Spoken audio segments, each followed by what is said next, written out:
Lebih seminggu dilancarkan pendaftaran sistem padu terima reaksi positif setiap golongan masyarakat di Perlis. Perinciannya langsung bersama rakan penyampai Ahmad Iqbal Arif Yaakob di studio RTM Kangar. Silakan Iqbal. Baik, terima kasih dia. Pendaftaran padu yang bermula sejak 2 Januari lalu terus menerima sambutan baik penduduk di Perlis. Sehingga kini, hampir 8,000 individu telah mendaftar dan bilangan itu bertambah setiap hari. Tinjauan di Pusat Ekonomi Digital Pedi Berseri mendapati penduduk setempat tidak melepaskan peluang mendaftar dan mengemaskini maklumat dalam sistem padu. Operasi pendaftaran dibantu petugas Jabatan Perangkaan Negeri Perlis dengan kerjasama petugas Pedi. Bagi saya sangat baguslah untuk komuniti ini sebabnya ada setengah komuniti ini dia dah ada yang daftar sendiri. Bila daftar sendiri ada sedikit masalah lah berkaitan dengan untuk pengesahan tu. Bila mereka mai sini berjumpa dengan sendiri pegawai perangkaan tu dan masalah tu boleh selesai lah. Okey, sebagai pengguna sistem yang disediakan di PEDI ni sangat bagus sebab internet sangat laju.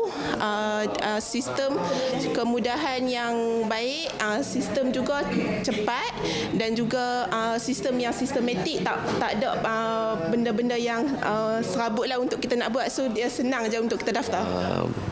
Penggunaan padu ni bagi pendapat saya ni memang baguslah untuk sakteri untuk macam kita ni baru B40 kan, memang sesuai lah untuk bawa gemah apa kan untuk dapat bantuan ni.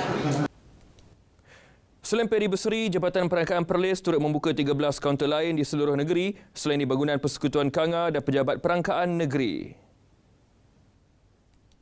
Seramai 6,499 pelatih telah berjaya menamatkan latihan kemahiran di 3 buah pusat Gadmara di Perlis sejak 1987 sehingga Disember 2023. Daripada jumlah berkenaan, 405 menceburi bidang keusahawanan berkaitan kemahiran setelah tamat pengajian. Menurut Pengarah Gadmara Negeri Harul Razi, kejayaan pelatih Gadmara sebagai usahawan membuktikan Gadmara sebagai pusat pendidikan dan latihan teknikal dan vokasional TVET sentiasa membuka peluang kepada golongan muda meneroka pelbagai bidang baharu. Menerusi Kelab Alumni Rakan Anak Berjaya Akrab, pihak Gadmara berharap bekas pelajarnya yang telah berjaya tampil sebagai mentor kepada pelatih sedia ada. Akrab ini keahlian tertumpu kepada ahli-ahli usahawan, kelab usahawan yang sedang meningkat maju. Jadi banyaklah program yang kita rancang di bawah Akrab, iaitu program untuk mewujudkan jaringan informasi usahawan untuk menjalinkan networking perniagaan. Kita fokuskan bagi Akrab negeri-negeri di zon utara. Selain itu, kita fokuskan jaringan Akrab dengan usahawan-usahawan di luar daripada ekosistem Gadmara. Sebanyak 450 beasiswa pendidikan tinggi Majlis Agama Islam dan Adat Istiadat Melayu Perlis SMAIP ditawarkan oleh Kolej Universiti Islam Perlis KUIP sepanjang tahun ini. 300 daripadanya diperuntukkan untuk pelajar tempatan dan selebihnya untuk pelajar antarabangsa. Menurut Rektor KUIP, Profesor Dr. Muhammad Rozaimi Ramli, KUIP menawarkan 26 program pengajian peringkat asasi, Diploma Sarjana Muda, Sarjana dan Doktor Falsafah dengan tempoh pengajian antara setahun sehingga 3 tahun 6 bulan. Bagi kemasukan Februari depan, bakal-bakal pelajar boleh memohon kemudahan beasiswa yang ditawarkan.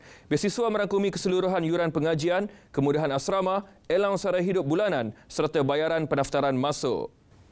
Jadi siapa yang datang dulu, dia akan dapat dulu lah.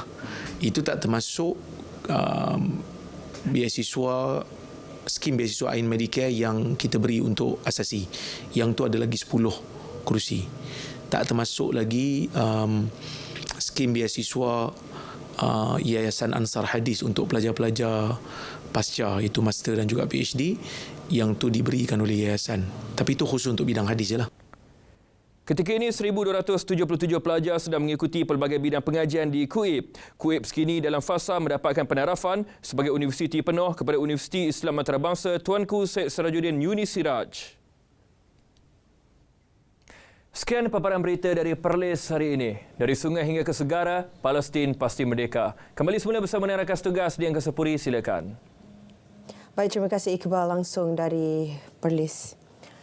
Baik, kilang memproses cili kisar di kawasan perindustrian Silibin Ipoh diserbu KPDN Perak.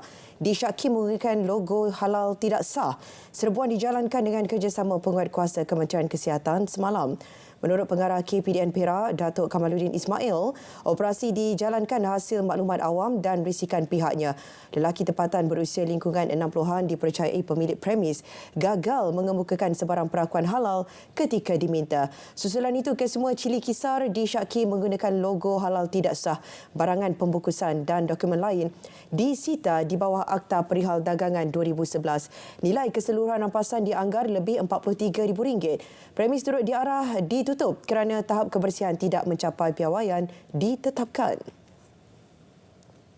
Taktik penjual pakaian jenama tiruan yang menjadikan rumah kos rendah sebagai gudang simpanan terbongkar dalam serbuan di Air Hitam Pulau Pinang. Hasilnya, 5,000 pakaian dianggar bernilai lebih RM40,000 dirampas.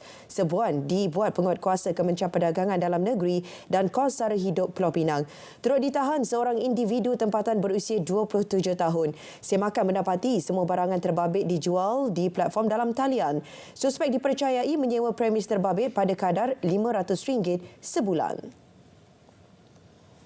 Kapal pengangkut ditahan Maritim Zon Kuala Kedah kerana bersauh tanpa kebenaran di kedudukan 15 Batu Nautika Barat Kuala Muda. Berdaftar atas nama MV Stellar Anguri dari Liberia, kapal itu ditahan Bod Ronda Maritim hasil pengesanan melalui Sistem Pengawasan Maritim Laut Malaysia Langkawi.